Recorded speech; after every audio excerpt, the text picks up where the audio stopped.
the thing about it is this: imagination is only as good as your exposure. Imagination is only as good as exposure. It's only as good as your exposure. Okay.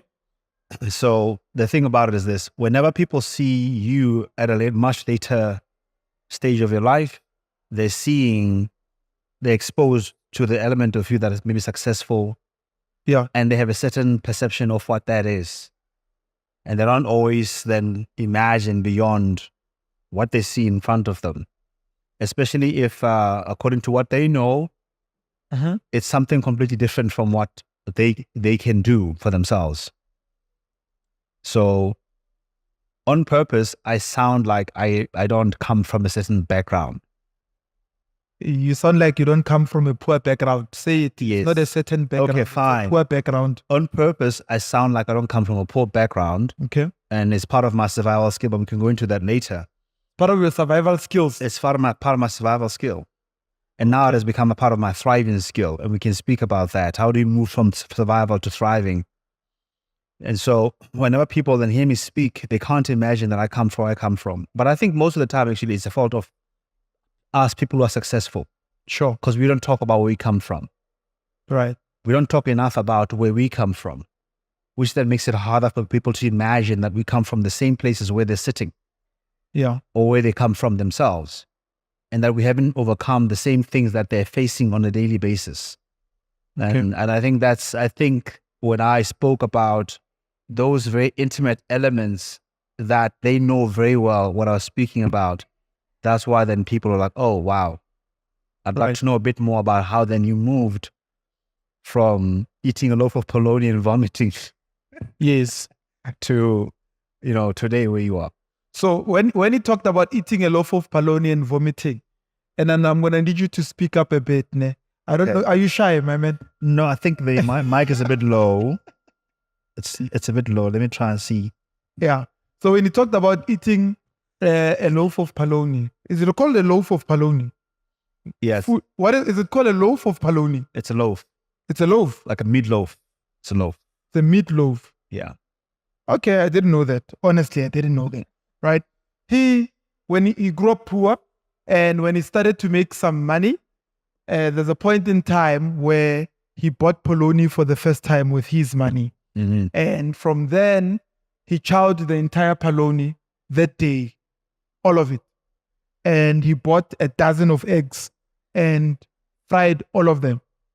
That's what happened. Yes, and a full chicken at one point, yeah. And a full chicken at one point. Okay, cool. Now people understand where you come from. But I think where I want to lead the conversation today, as we were speaking before we started the session, you said you would want to touch more on masculinity. I don't know why you want to talk about masculinity. Yeah. And why it relates to business or anything. Maybe, I don't know, perhaps you could get into that and let me know why. I mean, it's important to talk about it because it is a topic that has become very controversial. People are talking about toxic masculinity and then the need then to revisit and to redefine masculinity. Yeah. And I think it's important to talk about it because masculinity for me is a productive component of being a human being. It's productive energy. The way that I normally think of masculinity, I think of it this way. I think of feminine energy as nurturing energy, right? Nurturing is important for us to grow. So the nurturing environment that women and mothers create for us, it creates a safe environment for us to grow, to become who we need to be. Mm-hmm. And subsequently, of course, it does require then those elements of gentleness. But what's masculinity? Someone might be sitting here and they want to get into business, for instance, right? Yeah. And I see young guys here, they want to do business, they want to prosper, they want to make money. And we are saying there's toxic masculinity, there is good masculinity.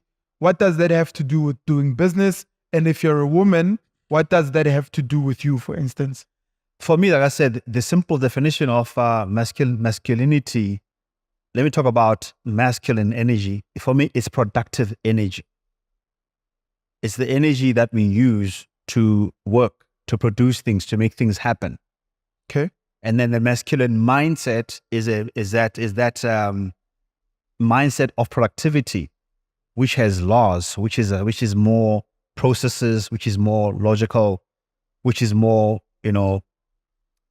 if you compare that to the feminine energy, which tends to be a lot more on the art science side of things, masculine energy is more on the science part of things. Okay. So I want us to simplify it, right? So let's say, for instance, Mina from the township, right? Yeah. I'm a young guy from the township. I'm sitting here, I'm listening to a podcast, and somebody says toxic masculinity. Simple words. What does that mean? I mean, the way that I have heard them speak about it, to call toxic masculinity, it is that when you use the same productive energy, which tends to be physical, to oppress others. Okay. You don't use it productively. Right. You use it in a way that is dysfunctional. You can use it to oppress people, to discriminate against people, to be violent, to be aggressive. So the same type of energy, the only challenge there is that what are you using it for? What are you using it for? Because again, productivity, if we think about it in the work environment, it's also rather the productive energy is also competitive energy. So part of toxic masculinity, they talk about the competitiveness of men, right? The way that we compete against each other, that sometimes it gets toxic because then we tend to then become less compassionate to our competitors, and you want to win at all costs. And then obviously creates an oppressive environment. It creates a hierarchy. Yeah, but shouldn't men want to win? Or men or women? Shouldn't it be, and perhaps Coach, you can jump in. Shouldn't men want to compete and win? I mean, look at society, how it's been built from the days of like Alexander the Great. Men have been people that have always wanted to conquer something. Yeah. It's not like today. Today that there were no Twitter warriors back then. Yeah. If you wanted something, you had to go out, conquer, and get it. Yeah. And which is the energy that's required also in business. I know women conquer too. Yeah. Isn't, when we say that is part of or could be toxic, are we then not saying people should limit themselves and not go out and get what they want? No, I don't think it's synonymous with that. I think for me, winning is about becoming the best that you can possibly be. Also in relation to the fact that you're part of a community. So if I have to win and then you lose, but your loss actually is your own, like your demise. For me, I don't think it works in that way, where I have to take something from you. I have to oppress you. I have to dominate you in order for me to win. And it doesn't matter then what happens to you. For me, that's not competition. So competitiveness, for me, the way that I think about it is that I look at what you're doing and I'm thinking, this guy's doing something great. Sure. And is living in his own element. What will it take for me to live in my own element? Okay, what does it mean? Wait, what does it mean to live in your element? To live in who you are, to live in what you're called to be. Okay. What is the solutions that you're supposed to bring to the world? The solutions that you're supposed to bring to the world, the value you're supposed to give to your community and to the world. What if the value that you can bring to the world is so much greater than mine, but because you're competing against me, is it not possible that you're limiting yourself to me because you're competing with me? Yeah. For me, the objective is that I am curious to know how far will I go if I completely unleashed myself. Without competing with anyone. Without competing with anyone. Okay. I can appreciate your craft and be able to celebrate you and urge you to continue, because ultimately your win, especially if you are in my circle, is gonna vicariously your wins are gonna fall over on me. By association, I'm gonna gain something. Sure. Do you know what I'm saying? Sure. But at the very same time as well, if I go all the way and I do what I'm supposed to do and I become the best that I possibly can, you also then in return are going to gain. And I think the challenge with the history you've mentioned of Alexander the Great is that you have to see other people as enemies. Okay. You have to see them as a subject that you've got to dominate.